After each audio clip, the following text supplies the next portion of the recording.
Всем привет! Сегодня делюсь рецептом очень необычного хлеба. Этот хлеб получается очень легкий, практически невесомый, а внутри он совершенно пустой. По текстуре он слегка похож на немножко сладковатый крекер, получается очень вкусно, как с супом, с чаем, так и с кофе. Готовится этот хлеб совершенно из базовых продуктов. Все ингредиенты вы сейчас можете видеть на экране, а также они будут в описании. И давайте начнем готовить. Для теста нам понадобится 300 грамм муки, 1 грамм соли, это примерно 2 щепотки такие хорошие, и 160 миллилитров воды комнатной температуры.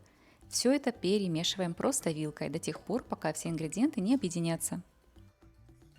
На этом этапе сильно перемешивать тесто и усердствовать не нужно, потому что у нас остался еще последний ингредиент.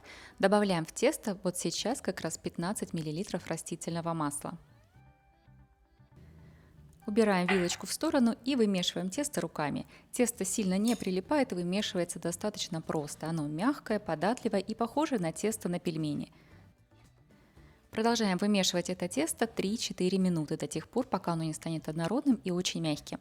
Вымешивать можно продолжать в тарелке, в принципе это удобно, или перейти на стол и вымешивать двумя руками, что, на мой взгляд, иногда бывает даже проще. Тесто не прилипает, хорошо вымешивается, похоже, как я уже сказала, на пельменное тесто и по текстуре немного напоминает пластилин. Вот такое тесто получается, укладываем его обратно в тарелку, и оно должно отдохнуть минут 15-20. Конечно, его нужно будет накрыть, чтобы оно не подсохло и не заветрилось. Оставляем отдыхать. Периоды отдыха и вымешивания при изготовлении любого теста очень важны, поэтому не пропускайте их, это влияет на развитие клейковины. Тесто у меня отдохнуло 15 минут, сейчас я его выложу на стол. Его нужно немножко обмять, и вот такое гладкое и равномерное оно получается. Формируем из теста небольшую колбаску. Обратите внимание, что у меня совершенно нет муки на столе, тесто не прилипает и лишняя мука здесь ни к чему, иначе она забьет тесто и тесто будет сухим. Разделяем нашу колбаску на 8 примерно одинаковых частей. Если вы хотите, чтобы хлебцы были одинаковые прям идеально, то, конечно, тесто нужно взвешивать. Я же делаю для себя сегодня и просто нарежу на глаз. Получается у меня 8 примерно одинаковых частей. Чтобы хлебцы были более красивой формы, тесто всегда нужно сформировать. Для этого я беру каждую заготовку, каждый кусочек теста и сминаю края к середине. Потом защипываю края и формирую такой шарик. Скатываем шарик в более округлую форму на ладошки. На столе это делать неудобно, потому что это тесто не прилипает и не будет натяжения. А вот на ладошке в самый раз. Вот такие кружочки получаются, и продолжаем также со всеми остальными частями теста. Покажу еще раз. Берем кусочек теста, все края сгибаем к центру. Вот таким образом идем по кругу. Защипываем их в серединке. Формируем такой шарик. И округляем его на ладошке. И повторяем со всеми оставшимися кусочками теста. Правильно сформированное тесто позволяет нам получить более ровные заготовки, а значит более красивое и ровное конечное изделие. Выкладываем все шарики, 8, как я уже сказала, получается, и накрываем их пленкой и оставляем отдыхать на 20 минут до тех пор, пока клейковина не расслабится и они не будут готовы к раскатке. А пока тесто отдыхает, подготовим начинку. Для начинки понадобится 60 грамм сахара и 20 грамм муки. Все это смешиваем в отдельной чашке до тех пор, пока не останется никаких комочков. Смесь должна быть воздушной и равномерной. Вот такая начинка получается. На данном этапе я уже поставила разогреваться свою духовку на 220 градусов по Цельсию. Сделать это нужно заранее, потому что тесто туговатое, и оно может пересохнуть, если будет ждать, пока нагреется духовка. Сейчас нам нужно также приготовить смазку для наших хлебцев. Для этого я беру столовую ложку сахара и 3 столовые ложки воды, и все это перемешиваю до полного растворения сахара. Вот такая просто вода получается. Тесто уже полежало и отдохнуло, а чем больше лежит тесто, тем более липким оно становится. Поэтому на данном этапе немножко добавляем муки на стол. Выкладываем один шарик и начинаем его раскатывать. Из шарика нужно сформировать небольшой прямоугольник. Так нам будет его проще раскатывать. Тесто очень податливое стало, клейковина хорошо расслабилась. Раскатывается просто как пластилин. И формируем вот такую заготовку овальную, примерно размером с ладошку. И в середину теста выкладываем нашу начинку. Мы подготовили сахар с мукой. Сюда уходит на каждую заготовку примерно 1 чайная ложка с небольшой горкой. И защипываем края теста вот таким образом. Начинаю я обычно с середины для того, чтобы там внутри не остался воздух. Подщипываю в середине края. Стараюсь это делать буквально только самый краешек, чтобы край не получился грубый и толстый. Выпускаю воздух и только потом закрываю все кончики. Прохожусь по всем швам снова. Наклоняем гребешок в какую-нибудь сторону, так чтобы было проще нам раскатывать. И аккуратно раскатываем заготовку. Раскатываем заготовку очень аккуратно, так, чтобы она не порвалась, потому что нам нужно создать полость внутри, так, чтобы она потом смогла надуться за счет пара. Поворачиваем заготовку, смотрим, чтобы она не прилипла нигде, и аккуратненько проходимся скалкой со всех сторон. И в ширину тоже. Нам нужно, чтобы она была примерно шириной около 8 сантиметров. На данный момент заготовка у меня удлинилась уже и стала примерно в 2 ладошки длиной и 8 примерно сантиметров шириной. Вот такая она должна получиться.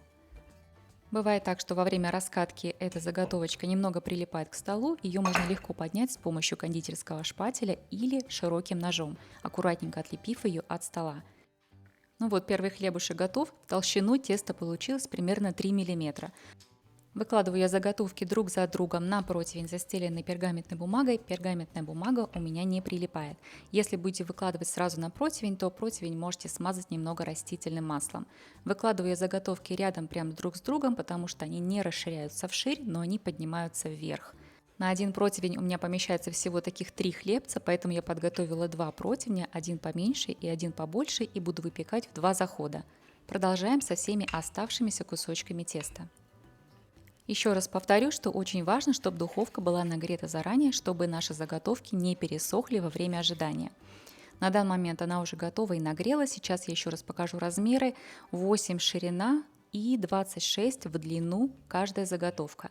Каждую свою заготовку я обильно смазываю сладкой водой, которую мы подготовили заранее. Помните, 1 столовая ложка сахара и 3 столовые ложки воды. Обильно смазываю со всех сторон, чтобы заготовки не пересохли во время выпекания. Сладкая вода здесь играет двойную роль, она не дает заготовкам пересохнуть во время выпекания, и хлебцы получаются не такие сухие, а также она добавляет дополнительный сладковатый привкус. Сверху, пока вода не высохла, я посыпаю все хлебцы кунжутом. Как только хлебцы готовы, сразу отправляю их в духовку, температуру, повторю, 220 градусов по Цельсию, и выпекались они у меня 14 минут ровно. Буквально через 7 минут в духовке они увеличились в объеме, посмотрите, как поднялись хорошо. И еще 7 минут они слегка подзарумянились, и я их уже вытаскиваю. Посмотрите, какие они получились. На маленьком противне у меня поместилось только 3. А вот и все остальные. Посмотрите, как хорошо они вздулись. Какие румяные и красивые. Эти хлебцы получаются очень интересными на вид, совершенно, как я уже сказала, пустые внутри, очень большие, интересные, привлекающие внимание. Внутри там ничего не осталось, никакой муки и сахара там уже нет. Сахар весь расплавился, и если их разломить сейчас пополам, сейчас мы попробуем какой-нибудь надломить и посмотреть, что внутри, то сахар весь растаял, он даже карамелизовался немного внутри, там есть потеки, и внутри такая легкая сладенькая корочка. Муки там тоже, конечно, уже не осталось, она впиталась со всей влагой, которая там образовалась. Сейчас попробую отломить кусочек, у меня здесь в чашечке это авокадо, гвакамоле, сейчас попробую. На вкус они очень легкие, хрустящие, с легким намеком на сладость, которая внутри есть, и сверху также. Очень приятные, напоминают мне такие галеты, раньше продавались в магазинах, не помню, как называется. Очень приятный вкус, интересные. Посмотрите, как они легко ломаются. Они не сухие, они именно хрустящие, именно похожи очень сильно на крекер. Если вы не съели свои хлебцы в первый же день после выпечки, то лучше их хранить в закрытом контейнере, так, чтобы к ним не было доступа сухости или влажности. У нас было немного суховато дома, и они лежали на тарелке всю ночь, и посмотрите, к утру они немного треснули. Оставшаяся часть у меня была в пакете, и те остались идеальными, поэтому обратите внимание на хранение. Как обычно, на все комментарии я отвечаю внизу под видео. Также у меня есть телеграм-канал, где можно поделиться вашими фотографиями, я ссылочку оставлю внизу.